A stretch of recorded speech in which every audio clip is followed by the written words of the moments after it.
Welcome back, everyone, to the RF Factor. This is episode number 24. Tonight, Pete and I will be joined by Deon Joseph. Deon Joseph is a police officer in the Skid Row area of Los Angeles. Uh, I've been following Deon for the last year since we've had this podcast. I've been looking to get him on, and he's got a busy schedule. He's involved in a lot of stuff that we're going to hear about tonight, but he's got just incredible perspective on homelessness and particularly how law enforcement, how not only as a problem to engage in, but solutions as well in dealing with the homelessness as it relates to not only a social condition, but also from a crime perspective. So we're looking forward to talking to him today. Hey, Pete, I'm just gonna before we ask Deon to tell us a little bit about himself, I'm gonna turn it over to you. How you doing? Good, good. I'm looking forward to this. I actually did a little research on my own on Dion, and I just can't wait. Let's just dive into this because it's going to be very valuable for the people that are listening. Okay. Hey, Deon, if you don't mind, can you give us a little bit about your background and how you came to be engaged in homelessness? Well, my background is I'm a 26-year veteran of law enforcement in Los Angeles area. I started my career in a wonderful place called Venice Beach. Everybody knows where that is. Basically, beautiful ladies, palm trees, great eating spots. Who would want to leave there? But I was on probation. I got kicked out after my probation was up.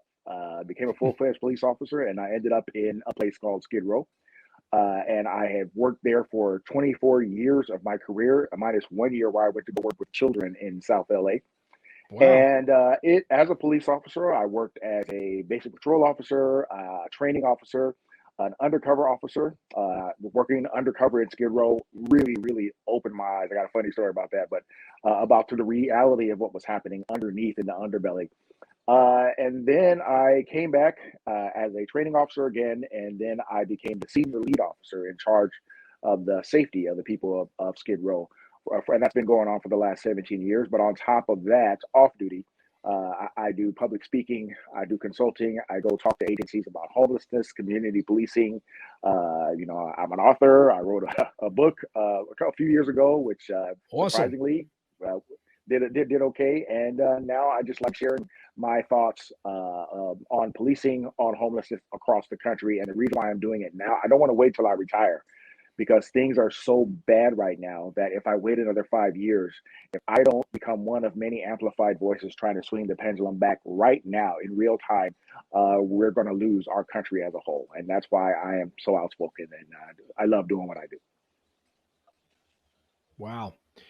So can I just get a little reference point? I know both of you are very familiar with California, living there, but can you give us a little history of Skid Row, where that name actually comes from, and how it's evolved into what it is today? Well, the term Skid Row came from Seattle, where they had logs, going down chutes. So that's where the term came from. But hitting the skids, so to speak.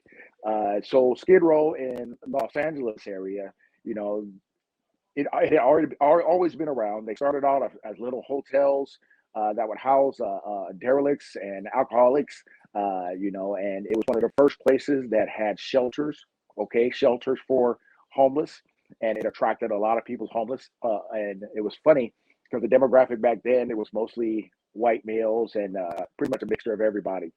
But then you fast forward a few years later, you have veterans coming home from the Vietnam, Korean War. And of course, they didn't get the help that they truly needed. So a lot of them ended up down there. And then you had cocaine and heroin, which was pretty frequently used in that area back in the day. And then comes crack cocaine in the 1980s, and crack cocaine decimated inner cities across this country. And you saw a demographic shift in Skid Row where it was primarily white Latino guys. Now you're seeing people in the African American community come into the area at a high click because they were already at the lower end of the socioeconomic ladder where they were. So when they used crack cocaine, juxtaposed to their more affluent counterparts, they fell faster and they burned bridges, but there was no place for them to go for help. Skid Row was the only show in town because Mayor Tom Bradley, who was a great guy, but misguided in this, he said, hey, we have shelters downtown, bring all your homeless to Skid Row. And that's exactly what people did in the city, the county, and also all across the nation. And Skid Row became this containment zone, or for lack of a better term, asylum without walls, where basically it was LA's dirty secret. Wow. And we kept everybody in. And if they got out, they got sent back, whether they were sent back through patient dumping or where they were released from prison, they were sent there. And that's where we are now. And then you advance a few years later, the drug game becomes more sophisticated because there's drug programs that attract people on the low end for help. Those individuals are followed by the criminal element in their own communities because they know there's plenty of customers, and they start selling drugs and preying on the people in this area. And now you have a major crime syndicates selling drugs and keeping people on the endless spiral of addiction. And then you go to the 2000s, mid 2000s, where we actually, through hard work, sweat, and very, very smart policing and working in a synergetic fashion with other city families, we ended up reducing crime in Skid Row 40%. People don't believe it, but it's true. From 2005 to 2011, Skid Row was actually a relatively safe place. Wow. But then 2011, they are advocates and individuals who they somehow benefit from Skid Row remaining Dante's Inferno. You know, there's a saying, if you take the shoes off the baby, you can't get new shoes for the baby. And that's their philosophy. These groups, the homeless industrial complex, they absolutely need Skid Row and places like it to stay so they can prostitute the image of poverty and Wow. get funding, lawsuits that never, ever, ever benefit the community, actually exacerbate things and makes it worse. And they know this is true, but they don't care as long as their name is out there and they can continue to exist. So where we are now as a result of that is Skid Row is worse than what it was when I first came. And if I may be allowed to expound on what it looked like when I first got there, if that's okay, gentlemen. Absolutely. And when you say What worse, it's worse, seems across every domain, right? Violence, drug across the board, addiction, mental health, across death, the board. overdose. Yeah, absolutely. When I first came to Skid Row, I couldn't believe what I saw. I heard about Skid Row. I didn't know what it was. I just thought it was going to be a bunch of poor guys shaking for change. That was my idea of what Skid Row was. And I get there my first day and I drive in and I see the beautiful picturesque LA skyline, which is the West Coast symbol of America's economic might and power. I said, this can't be that bad. Can't be that bad. I get off on 6th Street and I'm right in the heart of the symbol of America's economic might and power, right at the basin. And I'm seeing people in business suits, some cute girls in business suits, drinking coffee, smoking a cigarette, de-stressing. And I say, what are they talking about? This is downtown. What are they talking about? But you know how you get to some places that are really bad? There's usually about a 1.5 mile stretch of territory. They kind of warned you first. It's like, get ready, you're entering Goodville. On this day, there was absolutely no warning. As soon as I crossed a street called Spring Street, which is a street that separates the historic core from the actual Skid Row, it was like I tripped and fell into Mad Max, Thunderdome, Waterworld, every natural disaster you could think of. And it was heartbreaking for me to see trash piled up to your knees, tents rocking from people having sex on the sidewalk and women being human trafficked, tents on fire, trash on fire. And one of the saddest things I saw was mentally ill individuals ambling down the street, not knowing where they were in a hospital gown, which is called patient dumping, with a medical wristband on their arm. And I couldn't believe what I was driving into. And the saddest part for me, being an African American male, was about 80% of the people that I saw looked like me. And I want to educate the public as to why that is, because one of the number one questions I get asked on college campuses and other agencies, why are so many African Americans in Skid Row? And once again, we have to point to the crack epidemic, where America catches a cold. People of color in low-income communities, they catch the flu. And that's why you see more of that influx of African Americans. Anyway, and I wanted to leave. I wanted to get the hell out of there. But fast forward to 2005, we cleaned it up. And now, due to these lawsuits, changes in laws like AB 109, Assembly Bill 109, which basically took people out of the parole system and put them on the backs of the counties. Okay, and the counties were already overwhelmed with individuals. They promised resources for these guys, but the resources never came. And if they were there, they were flimsy at best. So they ended up on the back of the county. They couldn't handle them, so they gave them flimsy ankle bracelets and released them into the streets. They cut them off, and many of these individuals had to check in at a kiosk. They didn't even have to see a supervisor, but a kiosk doesn't know that you have 30 ounces of coke in your pocket, Wow. or that you stabbed a woman 4 blocks away. I mean, see, that common sense just left our state a long time ago. But anyway, then comes Prop 47, where they reduced serious crime to non-serious crimes. And then there comes this evil step cousin, which I couldn't believe the voters were fooled into, where they turned certain violent crimes into non-violent crimes, things that you and I know are violent as soon as you talk about it, but now they're non-violent, which gave a lever to release thousands of inmates into the streets. And of course, many of these individuals were homeless, or they burned their bridges, so they ended up in Skid Row. And to add to that was two injunctions that tied the hands of law enforcement ability to enforce quality of life laws. We were accused of harassing people because they were homeless, and that was absolutely false. But we knew the stats. We knew that in 2005, 93 human beings died in Skid Row from non-homicidal deaths, and 18 of those were found dead in the streets. Beautiful people like animals. We knew that in 2002, in Central Division, my division, 4.5 miles of territory, and Skid Row's not the only area, it's just the most polarizing issue. You had 54 homicides that year in a 4.5 mile radius, but 75% of all those homicides occurred in a 50 block radius called Skid Row. That's how violent Skid Row was. And, we had a lot of people die. So let's fast forward to what we did. 2005 to 2011, we reduced crime 40%, reduced death. We only had 63 people die instead of 93 Wow. to non-homicidal. And as far as murders, 54 versus 6, and only 3 murders in Skid Row. And now where we are, we can't do anything about the tents. We can't stop the 24-hour encampments. And as a result, here's what we have. Human trafficking is at an all-time high. Women getting sexually assaulted in Skid Row. It's a nightmare for them. We're finding Tech 9s, AK-47s, shotguns, knives, swords, kilos of cocaine, methamphetamine, and now fentanyl is just killing everybody out there. I've never seen so many death reports come across my desk. So because of this progressive, and I'm not left or right, I want to make that clear. So I'm not trying to bash them, but we have to be honest about where this is coming from. This is coming from the progressive left. Because of these new policies based on the far left, we are unable to fix this. And then throw on top of that mental health. We all know what happened with mental illness in the 70s. Shut down all the asylums, and I agree they were inhumane. But you don't throw the baby out with the bathwater. You fix the bathwater so you can help the baby, right? Right. So a lot of individuals ended up in the loving arms of family members, but a lot of individuals ended up getting dumped or sent to Skid Row or wandering into Skid Row because the Skid Row is the only place that would feed or clothe them.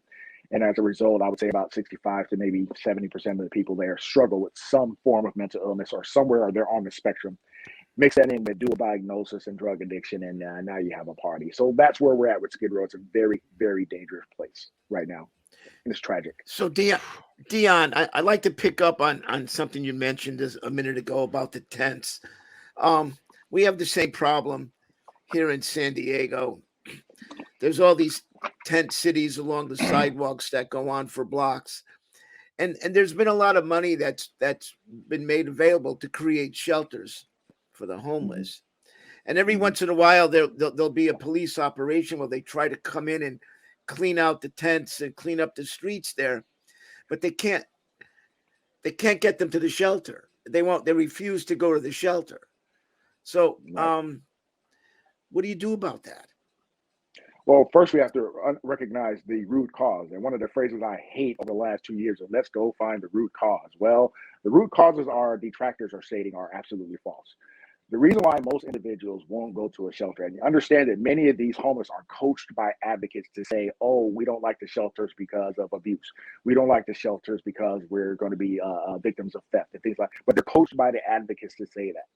The real reason why it's very hard to shelter a lot of individuals out there for several reasons, but one is addiction. 2/3 of the individuals who see on the street who have been there since Bill Clinton was in office is because of drugs and throwing a little mental illness. Now, of course, there's that third that's there because they lost their job. But I always ask people when I talk to people about this issue, if you lost your job today and you ended up losing your apartment or house, would your first inclination be to go set up a cardboard condo in one of the most dangerous places in the United States of America. And every single one of them, from a politician to an activist to our detractors, they say, heck no, I'd go stay at a friend's house, or when that ran out, I'll stay in my car. Or if that ran out, I go beat down the doors of the shelter. Most of the people who are in the shelters are people who have lost their job, domestic violence, and they're just trying to look for a safe place until they get back on their feet. But for the individuals who refuse to go, they don't want to go because of the rules. You can't bring your crack into the shelters. Right. You can't bring your alcohol. You can't bring your guns and your weapons. As a result, and also there are rules there, so they would rather stay on the streets for a twisted sense of freedom where I can pretty much do whatever I want with no accountability. And that's why many won't turn to the shelter. And me personally, they shouldn't be given a choice. If there are shelter beds available, then that should allow law enforcement officers to enforce those quality of life issues if there are safe sleep options. But that's been taken away as well. So now we have to send advocate after advocate to warn, to offer services over and over and over again to get out of 500 people, 2 people into a shelter, and then by the time you shelter or house those 2, they're replaced by 10 more because they heard that, hey, San Diego or Skid Row, this is the place where you can go, and anything goes, no one can mess with you. So it's quite a conundrum. But that's the reality of it. And the public has to understand that some people need a push, a loving push. And yes, law enforcement is an important factor. And I'm not saying put somebody in jail for the rest of their life for being in a tent, but offer them mandatory services. We had a program called SOS, which is called Streets of Service, that was highly effective. And from 2005 to 2000, I think it was 2009. And what it was if we recognize that if we arrested you on a minor charge, you didn't kill anybody, but we recognize that addiction, mental health, chronic homelessness is what drove you to commit your crime. Yeah, we would arrest you and bring you to the station, but we'd have a caseworker at the station waiting for you. And you had a choice: sign up for this 21-day program, or you go to jail and go through the whole process. Once they signed it and they agreed to it, if they completed the program in 21 days, we dropped the charges as if it never existed. And that was the beauty of it. Now, of course, everybody didn't take us up on it. In 2009, 2,225 individuals were signed up for the program. Now, only about 30% completed it, but 30% is really good, who got reunited with their families, graduated from programs, they got housed and got help because they had one choice: streets and jail, go to services.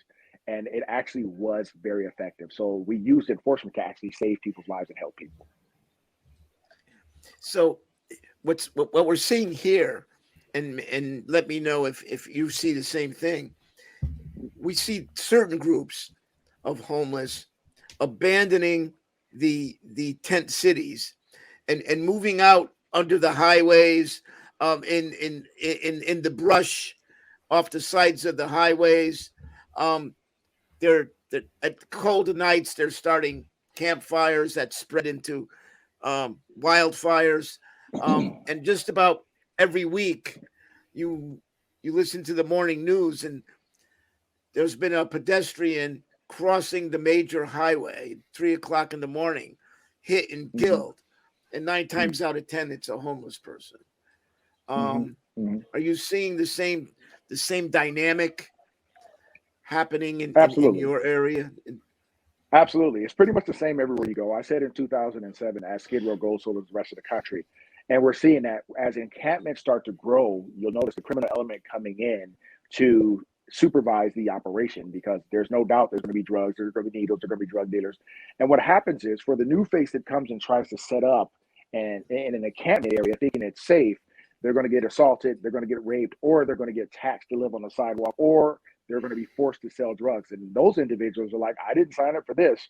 So what they do is, as those encampments start to metastasize, those encampments become too dangerous to live in, even if you're homeless. So what happens is you'll have the homeless retract to other places like bridges, your communities, stores, malls, wherever, and set up encampments there. And once again, those encampments are going to metastasize because drug dealers know where they are. They're going to find them. And they know that many of them are addicts, so they're going to find them, and you're going to see the same thing over and over again until your entire county slowly becomes a Skid Row. And that's the whole methodology of it. And it seems to be this, dog chasing the tail type thing. It's just one cycle, never-ending cycle here. So what are the answers? What do we do about this? For me, where I work, the answer is I don't like to pretend like I have all the answers, but I do have suggestions based on being there 24 years. And one of my things is number one is decentralization. We should never centralize services for the homeless anywhere for the reasons I stated before, because it's just going to attract a predatory element that's going to exacerbate crime and everything else and quality of life in your community. So when I say decentralized, some people get alarmed. So, oh, you want to tear down Skid Row? No, I don't want to see one program, not one of them. 108 programs in Skid Row designed to help people. I don't want to see not one closed down. I want to see another one open up. When you have 88 cities in LA County, and only 3 cities have stepped up to try to help the homeless in some way, shape, or form, or put their own finger in the dam to slow homelessness. So what I'm, and a lot of people go, well, what about, I don't want drugs in my community. NIMBYism is also one of our number one nemesis, people who believe in not in my backyard. And I don't demonize those people. I actually understand. I don't want you taking a whole bunch of guys with needles in their arms and crack pipes in their mouth and dumping them in my community and shelter. I get that. So instead of that, why don't we specialize services, okay? Create a shelter for families. There are homeless families in Skid Row that have no business being there. They're well cared for in the shelter, but once outside, their kids are exposed to horrible things. So create shelters. If you're in one of those cities in LA County, open up your city to build a family shelter for mothers, fathers, and their children, okay? I promise you, your area will not turn into a drug den. Why don't we build specialized services for the elderly? There are a lot of elderly people in Skid Row who aren't drug addicts. They're just there because all they have to live on is their Social Security, and we can take them in where they have a fighting chance in a shelter somewhere else other than Skid Row. And also for individuals who have handicaps. We have many individuals with physical impairments, and they can't defend themselves in the street, and they are routinely victimized by people out there. We need service. So think outside the box. I get it. You want to be selective. You should be selective about who you take in. Here's what it does. In places like Skid Row, it takes some of the congestion and the relief. It relieves the area of the congestion, right? So the people that are there, they end up with a better environment. But also the individuals that choose to leave and go to those places will also have a better environment conducive to change. And you will see miracles happen in those people's lives. And I know it for a fact because there's a project in Skid Row. There's a mission in Skid Row called the Union Rescue Mission. Incredible service provider. And their goal is to put themselves out of business, and they're serious. They created a satellite center in a city called Silmar. And of course, the people showed up with tiki torches and pitchforks saying, we don't want those homeless crack addicts here. But no, it was a family center to house families. And I had to go and testify on their behalf and help them get that through. I made a lot of enemies that day, but it got passed through. And now that location has been up for about 12 years, not one incident, because they were selective about the kind of people they were trying to help. These weren't drug addicts. These were families. So that's one solution. Second solution, because the biggest challenge we face in places like Skid Row, and I'm sure in San Diego as well, is mental illness. The system's current solution to helping somebody with mental illness is to sprinkle pills on them in the name of civil liberties, check on them, and in 6 hours, release them on a 72-hour hold in 6 hours. Wow. That's inhumane. You wouldn't let a person who got a brain surgery off the operating table in 3 hours or less. You wouldn't let somebody who just had a triple bypass off the operating table, but you would let a mentally ill person who's in severe crisis and even worse, dual diagnosis, into the streets, and for obvious reasons, because they're overcrowded and like I said, and then they get back out in the streets, and you repeat the cycle over and over and over again. So what I suggest with the mentally, all the money they're wasting on trying to build housing, like in LA, we had a program called the AAA that was voted on by the voters. 1.2 billion. Pay attention, folks. 1.2 billion dollars that the voters were swindled into voting for. I think, if I'm not mistaken, about 800 to 900 million of that 900 million of that money has already been spent, and they haven't even scratched the surface. As a matter of fact, one low-income supportive housing unit can cost anywhere from $700,000 to $830,000 to build, to shelter one person. So they're not being built fast enough. The only people making money are bureaucrats, politicians, and construction companies who are just raking people over the coals with fees and, of course, regulations and things of that nature. So what we need to do is take some of that money, a large chunk of that money, and reinvest it into the mental health system and change the system to this. Instead of 72-hour hold, it should be 6 weeks. And here's why. A, we don't want to take away someone's liberties and involuntarily house them against their will for the rest of their life. We know that that's a problem for civil liberties groups. But why 6 weeks? Because Sober them up. oftentimes, sober them up, Yep. and it takes 6 weeks, 6 to 8 weeks for their medication to actually stabilize them or for them to benefit from the Correct. therapeutic attributes of their medication. So why don't we stabilize them first before we release them? And here's the most important part. This is where I don't think it should be a left or right issue. This is where these partisan battles should stop. Let's get together, both left and the right, and let's shorten and streamline the process of conservatorship. So while you're detoxing them from drugs, while you're stabilizing them, you're getting to know them and you're finding out who their loved ones are and streamlining the process of conservatorships to get them home or at least get somebody to take care of them and make sure that their needs are met, even if they get out and don't find a home. And even if they get out and don't find a home, what you'll find is because they have a routine of taking their medications, they are staying out of the cycle a little longer. It doesn't mean they won't be back in, but they'll be out of the cycle a little bit longer because they've already been, programmed kind of to take their medication until that wears off. So that's the second. And the third, and now I don't want to keep running my mouth, but the third is let the police do their damn job. We have to stop politicizing public safety. The homeless, as much as I love them and care about them, like nobody's business. Nobody understands how passionate I am about helping the homeless. I also know that the homeless can't be above the law. You can't, we can make some concessions. I get it. What we did was from 9 p.m. to 6 a.m., we allowed them to pitch a tent and sleep at night because we understood that there wasn't a lot of shelter space. But at 6 a.m., you had to pack up your stuff and do something better with your life than destroy yourself on the sidewalk. And this was agreed to by civil liberties groups. And we all felt that was a more humane approach. All the way around, it was a more humane approach than just leaving people on the sidewalk. And it actually had a tremendous impact on a lot of those individuals as a result of having to pack up and get up. They had no choice but to go and try to get help or go home eventually. And we were able to separate the wolves from the sheep. So the sheep in Skid Row actually started to get better. And it's just common sense solutions that I've thought about over 23 years that I know, I don't think would work. I know would work if we stop politicizing public safety and homelessness. And the sad part about this is that this is outstanding. This is innovative. That this is game changing. That heretofore, all we hear is people wanting a silver bullet solution to homelessness, and they treat all homeless people the same. What you're saying is the people that are homeless have different reasons that make them homeless, and we've got to divide them into these different pigeonholes and so we can focus on solving the problems that each of these groups have. And there's no universal fix. There's no, exactly. And that's the problem with a lot of these policies. They're sweeping broad brush policies, and within them are point systems and things of that nature that actually convolute or stymie progress. When every individual is suffering from a different thing, and if you recognize that and pinpoint that, you could actually be more effective, and also recognize the importance of having law enforcement as a key factor in getting people to services that they need. Yes, we can make some serious change on the issue of homelessness across the state. It's not about go ahead. Have you testified before the policymakers on with your great ideas? Has anybody heard them? Have you written about them?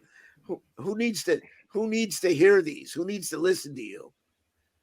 I have done my best. I've taken out commissioners. I've taken out city councilmen, people running for office. I know there was a guy running for governor named Cox a while back ago. I was late and honored that he chose to come and take a walk and see the issue. City attorneys. I've done that. Only thing missing, one of these days, I would love to have 2 hours of the time of Congress or at the assembly and just really show them something they can't deny. That is my dream. If I could just get out there and talk in DC or somewhere and let people know what's going on, that would be my dream. But and that's not a heavy lift. That can't be a heavy lift. No, to get you to do that. And that's hard right now. Nobody wants to hear from a police officer because everybody's bought into the narrative that law enforcement was the problem. Well, we've proved now that law enforcement has been defunded, resources taken away, that law enforcement wasn't the problem, okay? The problem is horrible political leaders who put their finger in the air, and we don't have leaders anymore. We have followers in leadership positions almost across the board, and they don't want to hear the truth. They only want to hear what the tasty lies that advocates tell them, and it's failing on a massive level. So I hope one day I could really. They're catering to their base so they stay in power. So we've made the job of the representative we've made it a career, and we've allowed people to sit there for years. And after a while, they don't want another job. They can't get another job. Perhaps they want to They be. got it Their good. job is being a rep. So they're gonna do whatever they need to do, unfortunately, to Right. to make the base that voted them in continue to vote them in. And Yeah. sometimes it's not in the best interest of the democratic process.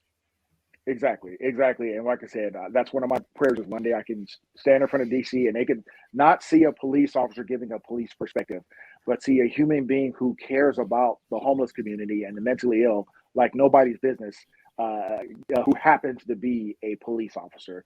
I just want to share what I've seen in 24 years so that we don't ever revisit this again and we can solve this thing from a truth-based foundation, not an idealistic or political one, because we have ideas out there, wild ideas like harm reduction. They said harm reduction was the answer.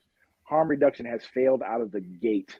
Out of the gate. You can't expect to pull somebody off the street with a needle in their arm and say, if we house them, everything's great, we've done our job. It doesn't work like that. And I'm going to tell you why. You're looking at a police officer who housed 150 homeless people in 10 years. Now, that's nothing. That's nothing to brag about. I mean, that's nothing. That's 150 people out of the 2,000 that were there. But why only 150? Because the rest, they knew that if you go to Officer Joseph, you can get a leg up, but Wow. they weren't ready. They needed a push. They needed a push. And these are things that the general public needs to understand. Let me tell you something.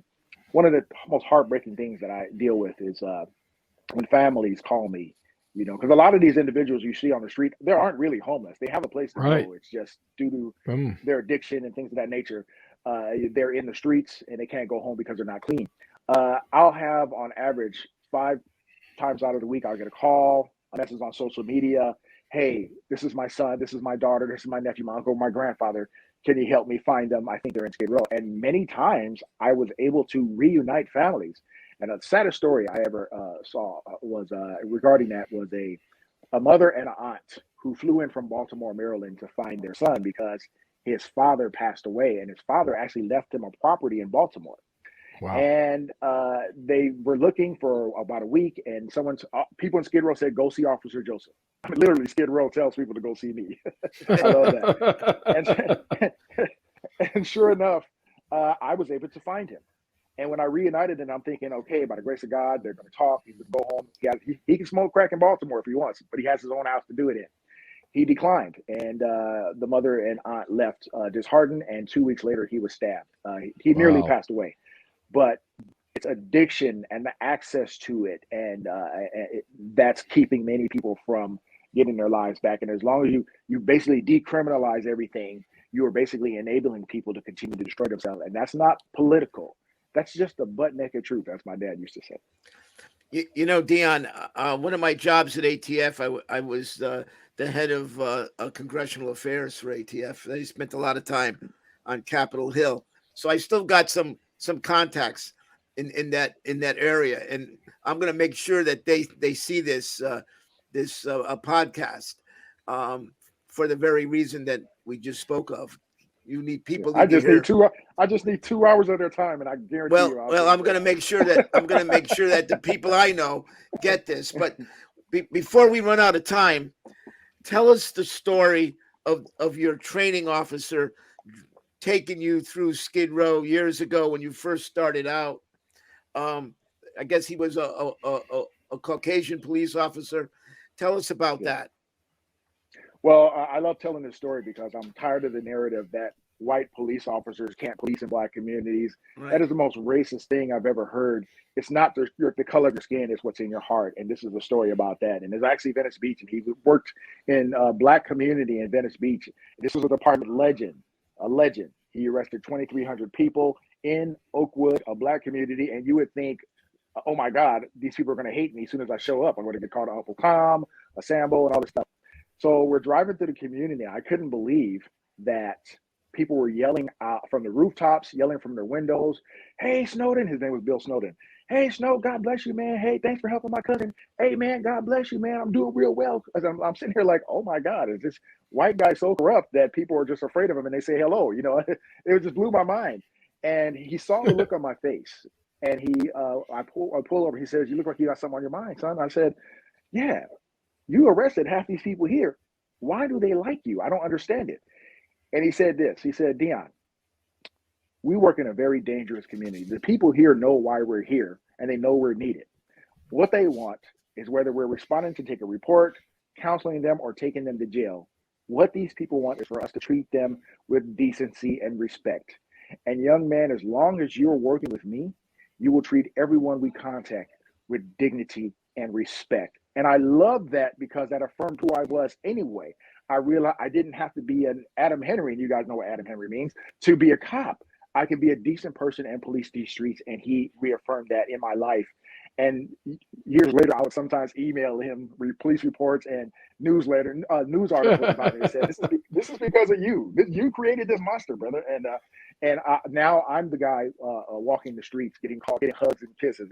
I took it to a whole nother level. Nobody kissed and hugged, you know that, but I'm getting kissed and hugged, and people give me gifts, and I'm like, God, thank you, and it's been a blessing. And that man literally shaped my career. Oh, he gave me a good foundation to build my police house on, and I love telling that story so we can stop looking at policing through racial lenses. It's not your skin color; it's what's in your heart, and that's what matters. I'm not from Skid Row. I've never been homeless. Came close a couple of times, but I've never been homeless. But those people see me as family because I see them. I recognize that many of them are there not because they're bad people, some because of trauma, some because of a very stupid decision that ruined their life, but they're still loved by God. They're still worthy of protection. And it's not my job to judge them. It's my job to serve them no matter who they are. Wow. Outstanding. Hey, Deon, and when it's I'm time sorry. for tough love, they get it, right? Oh, yeah. Oh, no. They call me RoboCop for a reason. I had many names in my 24-year career. The first 5 years, of course, it was Uncle Tom, Sambo, House Negro, New Booty, all that stuff like that, right? And then it became funny names when people started to respect me. It's like Officer Bobblehead, Officer Tight Shirt, Male Stripper. And then when I really knew my job, and I was and started going after drug dealers and becoming effective at going after drug dealers, the name was RoboCop because you couldn't escape from me. If I didn't get you today, I was going to find you. And I had all this equipment. I walked like a robot. And then later, when I became a senior lead officer and people saw who I was, not just what I did, I purposely did that because I wanted the people to know that I'm doing this because I care about you, not because I want to hurt you. The names became Angel, Officer Goddaddy, and my favorite right now is Ram Bro. They call me Ram Bro. This one homeless lady said, this one lady said, "You know why we call you Ram Bro?" I was like, "No, that's a new one on me." She said, "Hey, if somebody mess with us, you're a one-man army. We know you're coming for us." And I just like that just melted my heart. But you know what my favorite name they call me is when they call me Deon. That means I become like family. And that's the importance of what I call grassroots community policing. This is where I like to go across the country and talk to law enforcement agencies about really policing from a grassroots level and thinking outside the box as it relates to relationship building. And I have a blast sharing that with police officers across this country. Wow. Yeah. Hey, Deon, can I, earlier you made the reference to sheeps and wolves.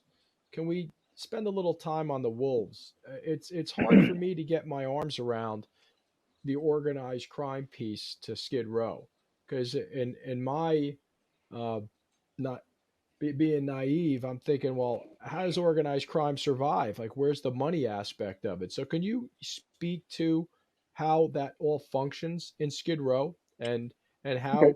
I mean, and what you said is if it happens in Skid Row, it's happening across the country as well. Absolutely. Well, people have to understand, like I said, the Skid Row is what's called a recovery zone. And it's a recovery zone because it has 108 programs to help people who can't afford to go to Betty Ford, Malibu passages and do yoga and have horses running around. They have to Hmm. go get better in what's easily compared to Dante's Inferno. And like I said, these folks come from adjoining cities, from Carson, Long Beach, Watts, South LA, and places like that because they have no place else to go. And the criminal element has been following them from these locations for years because it's a high customer base. Right. So here's how it works. You have these gangs. It was crime syndicate in Skid Row called the DTGs, the Downtown Gangsters. I made them official in 2012 with the help of a gang officer, but they took them out of the gang system because they felt that it being their secondary gang would somehow taint their primary gang status. But Yes, the DTGs exist. They're called the Downtown Gangsters, and they're a mixture of Bloods and Crips, who some of them are bitter rivals, but once they come into Skid Row, there's a gentleman's agreement not to rob and kill each other because there's plenty of customers. So they'll come around and they'll divvy up territory in the parks and take over the parks that were designed for the homeless.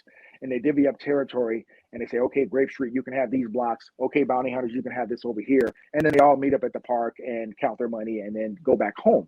They go back home. And these are the individuals that keep the folks on an endless spiral of addiction. Now, a lot of these places, this is why I stress decentralization. You have 60 low-income supportive housing hotels in Skid Row that are operated by two great corporations. But the problem is because the level of criminality is so high, and some of these agencies believe in harm reduction, they take somebody straight off the street and get them housed. The problem is a lot of these individuals still owe drug debts, loan shark debts to the DTGs. So when the DTGs find out that you got housing, the first thing they're going to do is they're going to get into the hotel and say, hey, congratulations on your housing, but guess what? You owe me money. I'm going to kick you out of your room for 12 hours or a week while we chop up this cocaine. Or you have to sell my product while you're in recovery and sell my product. And this is why a lot of these individuals who are in these harm reduction hotels struggle with getting clean. Yes, they have a roof over their head, but a lot of them, when they talk to me, they say, Deon, there's no difference between living in a low-income supportive hotel to living on the damn streets. There's literally no difference. We're living in hell. And of course, law enforcement, our hands have been tied. We don't have the resources to deal with it. And of course, we have a crazy district attorney who's not filing any cases. So it's hell on earth for these individuals who are even housed. And human trafficking goes on in the hotels, extortion goes on in the hotels. And when I tell you, right now, I'm investigating a case as we speak. I'm trying to find an elderly man who, a murder suspect who, I guess he beat his case, literally pulls him and kicks him out of his own hotel room. And this elderly man is living in the street with housing because this ex-murder suspect has now taken over his room. Let's talk about the lure. People have to understand the lure of Skid Row. And I told you, from 1999 to 2001, I worked undercover as a vice investigator. And one of my uniforms was to put on a tank top, a beanie, some jailhouse blue pants, some flip-flops, and some white socks, and place a jailhouse wristband on. And I would, our job that day was to mob down Skid Row and go get gangsters who were gambling dope money in the middle of San Julian Street. And that was one of my favorite gigs, you know. So here I am, I'm in character. Thank God for a speech and drama class, Long Beach Poly. Thank goodness done. And I'm from Long Beach too, so I got a little bit of hood in me. So I saw this group of guys gambling. And I give the violation, and sure enough, our units come around, and I got to stay in character. So I'm running. I'm what we call ass and elbows, just running. I got to stay in character, running from the police, right? As I'm running, a drug dealer calls me and says, hey, cuz, slow down, cuz. Why you running so fast? Let me holler at you, man. And I was like, I got to go. I ain't trying to get arrested. He goes, come here, cuz. Let me holler at you. I was like, what's up, man? He says, damn, you just get out of jail? I'm like, yeah, what you think? He says, okay, cool. He says, man, you big, man. God dang, you strong as hell. Can you fight? And I'm like, yeah, I'm like, please, what's up? He goes, you need some work? I'm like, hell yeah, I need some work. I'm broke. And he goes, okay, you see that little Asian chick right there? You see that old brother right there? See young buck right there? They all owe me money. I'll pay you $50 a day to bust their head to the white beam until I get my money. I was like, what? Thanks, boss. Wow. He gave me some pound, ran away, right? Not over yet. We get to the station. My boss says, damn, we got 3 hours left. We still got to do some work to do. And I said, what are we going to do? He said, well, there's these two sex workers out in Skid Row. They're full-blown aides, and they're engaged in sex work on Skid Row. We got to get them off the street. I kept the same uniform on, and my boss was like, I know you're not going to wear that. I was like, shoot, I'm Chocolate Thunder. Watch me work, right? So I go mobbing down the street, 7th and Stanford, and I see one of our target, and she comes up to me and says, hey, Big Daddy, dang, you just got out? I'm like, yeah. She says, you need a date? I'm like, heck yeah, I need a date. I've been in the glass house for 6 months. I go, what's up, girl? Read the menu. So as she's reading the menu, she says to me, she starts to cry. I'm like, what are you crying for, boo? I'm trying to get this loving. And she goes, look, my man just got sentenced for 10 years. I can tell, I can look in your eyes and tell you're a good person. Look, I have nobody in these streets. Listen, I live at the Ford Hotel. You can come stay with me for free. You can have my vagina for free. I'll make all the money and give it to you. I give it to you as long as you protect me. And I was like, damn. In a span of 3 hours, I had a job, a girlfriend, a place to stay, and a tax-free income. Wow. That's what people need to understand about Skid Row. If you allow places like Skid Row to exist, they never get better unless you let police do their job. You have to decentralize and you have to be serious. If you call someplace a recovery zone, you better take it very serious. They better be sanctuary. There should be harsh penalties for anyone selling drugs or human trafficking in Skid Row. Because to me, that's tantamount to murdering somebody slowly, and that just bothers me so much that we don't take it seriously. Well, hey, Deon, you're a man of faith. Tell us about how that's helped you do your job here.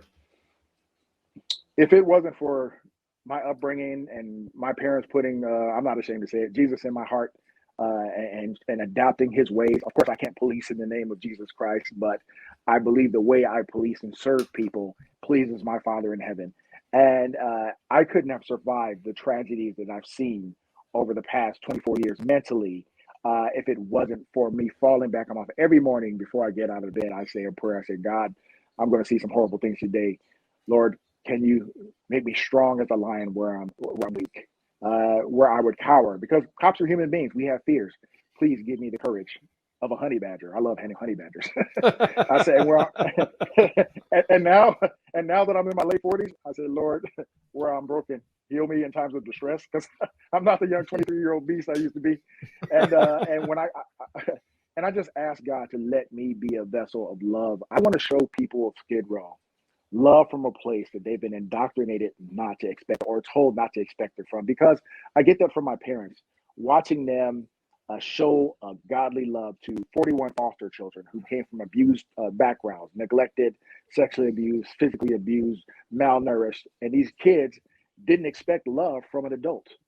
So my parents gave them that unconditional love and treated them just like they treated us. And it was wonderful to see my parents heal those children, whether it was 2 weeks or 2 years. And my dad, who came from a hard life in the Jim Crow South and had to commit crime to survive, him reaching back at his construction company and hiring individuals who were ex-convicts. My dad never told me I was digging a ditch next to a convicted murderer. My dad never told me I was wiring a house next to a drug dealer. But my dad said, if these men want, that's the key word, they want another chance, I'm going to give it to them. And he never called his employees. He always introduced them as his friends. You will never hear me call somebody Skid Row a bum, a hobo, a crackhead. You won't hear that come out of my mouth because I love them so much. I know they're loved by God, and he wouldn't want me treating them that way.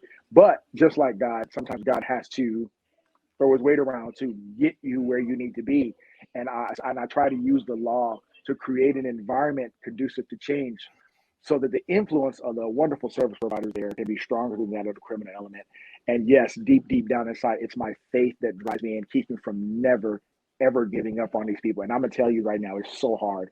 But if it wasn't for God and my family just riding for me every day and being a rock for me when I get home, I'd probably be a basket case right now. Wow. Thank you. Hey, when we started, you said you had a funny story you were going to tell us about Skid Row. Do you remember saying that? I just did. The parolee story Oh, when I got okay. out of jail. Yeah. Yeah, I Wow. had to find a way to work that in there. I think it's so important for people to understand that. But there are many, many funny stories. But here's the coolest one. I have a 72-year-old fiance in Skid Row who she thinks I'm her fiance. And I Wow. met her 15 years ago, and she would speak to me in Spanish. And she refused to talk to me in English. And she kept saying in Spanish, you're going to learn Spanish. You're going to learn Spanish. So I'm like, okay, you can teach me. I still never got it. And she would come up to me and grab me by the arm, and we walked arm in arm up and down Skid Row. And she let everybody know that I was her fiance. And I was like, I didn't understand what the heck she was saying. So one day they had this Google translator, and I pulled it out and I let her talk to see what she was talking about when she was talking to me. Because all I wrote before, I was like, see. I didn't know what I was saying see to. So when I put the translator on, I read it, and she said to me, I want to drink you like a Mountain Dew. You are my bad boy. And I said, oh, shoot, I'm not no damn soda. But she Wow. literally thought, and it was funny. I remember one time my wife dropped me off at work, and she discovered I was actually married. And she was walking down the street in front of the station, and my wife pulls up, and lets me out of the car, and she sees my wife kiss me, and she drops her cane and just fell on the ground. Oh man!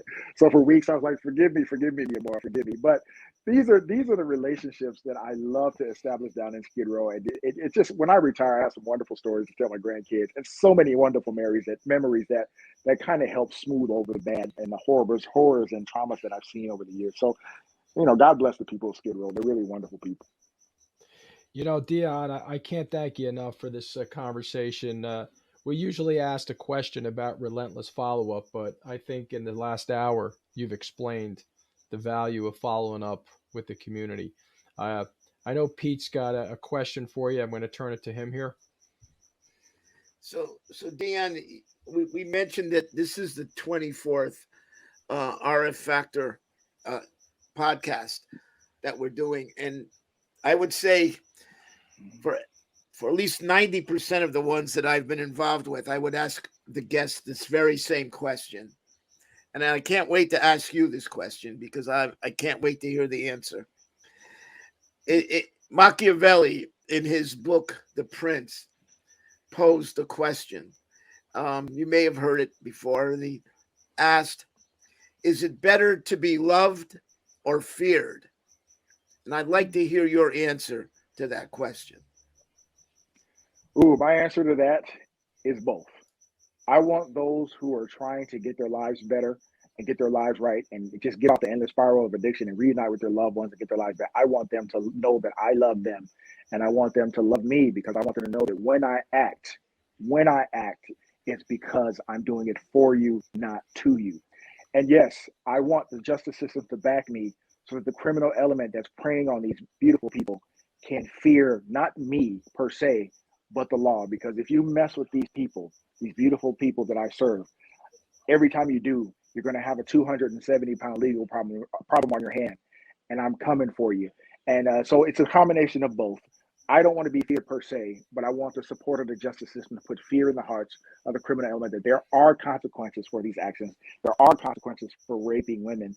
2/3 of the 40% of the population of Skid Row is made up of women. 2/3 of them have been victims of sexual assault more than twice. How can we say we are pro-woman? How can we say that we're pro helping homeless women, but we're okay with maintaining an environment that keeps these women in constant danger, and we don't have the backing of the justice system to put fear in the hearts of sexual predators who will prey on them? So yeah, I want both. I want to show love from a place that people don't expect it, and I want to strike fear in the hearts of criminals who refuse to stop hurting people who are on the spectrum of homelessness. If Machiavelli was here today, he'd give you an A++ for that answer. Great Thank you, sir. I appreciate that. Back to you, Ray. Yeah, Deon, this is hard to close because I think Pete and I can speak to you for about another hour. But in the final minutes here, tell us where people can find you. Tell us about that book you wrote. Tell us about the things that you're doing. And I'm going to say it now, and I know when we break, I'm going to say it again. But I'm really looking forward to keeping an eye on you in the future and see the neat things that you continue to do. Well, you can reach me at my website at www.deonjoseph.org. Check that out if you want to book me to come speak. You're a law enforcement agency, if you're an advocacy group, if you're a church, I can come from the education tip, and I can also come from the inspirational tip as well. You can follow me on Twitter at OFCR Deon Joseph, or my Officer Deon Joseph Facebook fan page on Facebook. And I also have Instagram, but you don't want to see pictures of me in a jacuzzi. You can forget that one. but I also have my book, Stepping Across the Line, Volume 1. Take a close look at it. That's my big bald head butt right there. And it is a story chronicling, and it's Volume 1, chronicling my first 10 years in Skid Row, where I had to struggle with being a Black man and a police officer. And finally, I shed that when I realized that the only thing mattered was my heart, and took my upbringing with me to help understand what was happening in Skid Row and learn. Volume 2, I'll probably have to write that when I retire so I don't get fired, but that's going to be the more controversial one, where people understand what's really happening in Skid Row, and a lot of people aren't going to be happy with what I have to say. But right now, this book is just showing my growth as a young officer in Skid Row and understanding the community and why I ended up staying instead of leaving many times when I thought about it. But yeah, it's a really good book. I'm no Toni Morrison. I admit that. I'm from a unified school district, right? But still, I gave it my all. And what's in here is the absolute truth. If you read it with an open mind, these are true stories that I think it'll really open your eyes to what's happening down there. Can people get that on Amazon, for example? Where can people get the book? Yes, you can get it on Amazon, or you can order it from my website, www.deonjoseph.org. You can go to the store, and we'll make sure you get a copy. And I promise you, just read it with an open mind. I have no politics. I'm a centrist. I'm not a Democrat or Republican. I'm right here in the middle, because from the middle, we can see things objectively where we can solve issues. So please know that's where I'm coming from. And Deon, we'll make sure we put it in the show notes as well. So thank you for that. Thank A you. powerful message you've delivered today. I can't thank you enough. Right, Pete? It feels good. You know what? When I came on the job, an old timer told me, "Look, kid, this whole job is about common sense and good judgment. If you have common sense and good judgment, you'll be successful." And I think that you epitomize that, Deon. Thank you so much. I appreciate that. I love your solutions. This tactic of looking at the homeless in cells of why they're homeless and dealing with the problems that brought them there. And I think that's outstanding. And I'm telling you, I'm going to make sure that all the contacts I have that need to hear this podcast. I believe I'll die a happy man if you can make that happen. Well, we don't want you to die, but we want to make you a happy man. All right. Well, I thank you guys. Thank you for your service to the community and all that you do, and allowing me to have a voice on your podcast. I truly appreciate it. Deon, it was our pleasure. Thank you. Hey, gentlemen, you guys have an outstanding night. Stay safe. Good night, fellas. Take care. God bless.